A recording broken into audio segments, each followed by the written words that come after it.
الله وبركاته. الحمد لله رب العالمين والصلاة والسلام على سيد المرسلين محمد وعلى آله وصحبه أجمعين. أما بعد فأعوذ بالله من الشيطان الرجيم. بسم الله الرحمن الرحيم. كل نفس ذائقة الموت. صدق الله العظيم.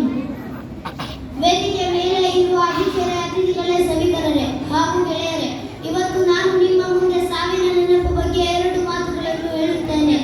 ಸ್ನೇಹಿತರೆ, ಇವತ್ತು ಮನುಷ್ಯ ತನ್ನ ಸಾವನ್ನು ಮರೆತು ಜಗತ್ತಿನ ಎಲ್ಲ ಖುಷಿಯನ್ನು ಪಡೆಯುವ ಆಸೆಗಳಲ್ಲಿ ಇದ್ದಾನೆ. ಅವನು ಈ ಜಗತ್ತಿಂದ ಒಂದು ದಿನ ಹೋಗಬೇಕು. ಆ ಒಂದು ದಿನ ಯಾವತ್ತು ಬರುತ್ತೆ ಅವನಿಗೆ ಗೊತ್ತಿಲ್ಲ.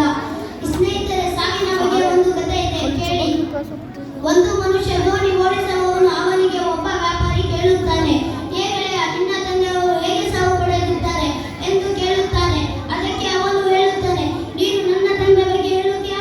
ನನ್ನ ತಾತ ಅಜ್ಜ ಎಲ್ಲರೂ ಸಮುದ್ರದಲ್ಲಿ ಮುಳುಗಿ ಮರಣ ಹೊಂದಿದ್ದಾರೆ. ಅದಕ್ಕೆ ಈ ಮಾತನ್ನು ಕೇಳಿ ಅವನು ಹೇಳುತ್ತಾನೆ, ನಿನಗೆ ಭಯ ಆಗುವುದಿಲ್ಲವೇ? ಒಂದು ದಿನ ನೀನು ನಿನ್ನ ತಾತ ಅಜ್ಜ ತರನೇ ಮರಣ ಹೊಂದುತ್ತೀಯಾ?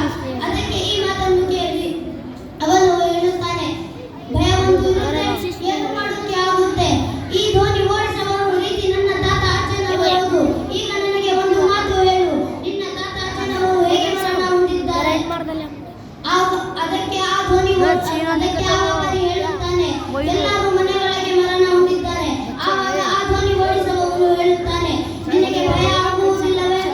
ಒಂದು ದಿನ ನೀನು ನಿನ್ನ ತಾತ ಅಜ್ಜ ಮರಣ ಹೊಂದಿದ್ದೀಯಾ ಅಂತ ಗೆಳೆಯ